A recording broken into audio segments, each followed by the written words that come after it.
All right, this is Steve Quillian, and this is James Quillian. Dad, the other day you sent me an email, and you had a Bible passage in it. That's And true. do you remember that Bible passage?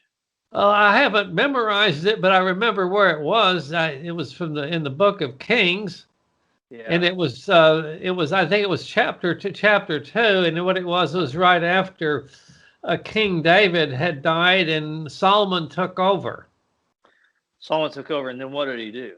Well, the first thing that he did was to kill everybody that was part of his part of his opposition. He killed everybody.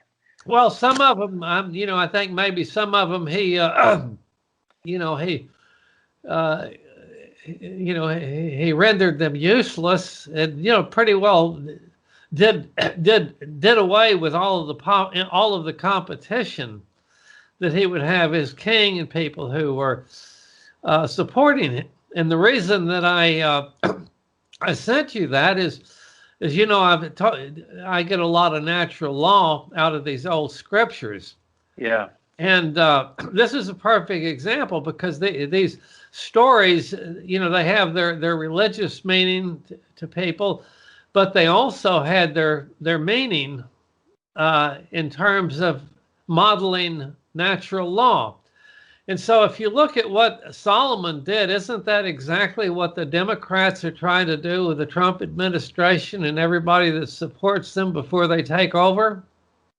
Yeah, I think that you could, color it that way. They're trying to wipe out everybody. As a matter of fact, did you see the article from Project Veritas that they filmed? It was the CEO of PBS saying that all the children of the Trump supporters should be rounded up and put into re-education camps.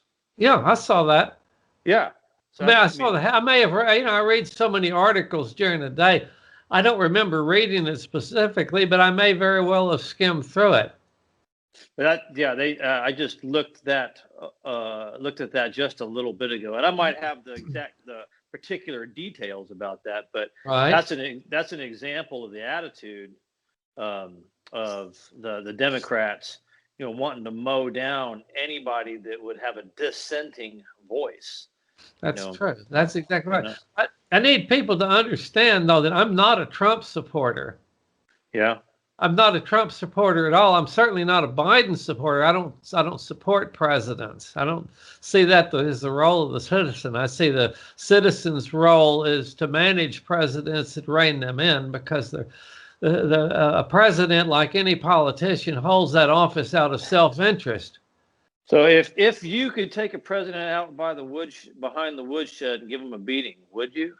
Well, no, because I've got this thing in life that I divide my activities into two different categories. There's the kind that you can do time for, and be punished legally, and then there's the other things that that are just fine. So I try to stay away from things that could put me in prison. I've always done that.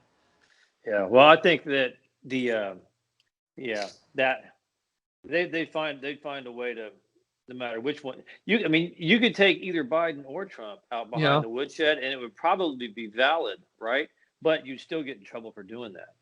Well, yeah, you would. But see, it wouldn't do any good anyway, because we have two sociopaths, and one of them defeated the other, probably by cheating. But cheating is commonplace in politics. It's happened over and over throughout history, so that's not really a surprise. It's a problem, but it's not a surprise.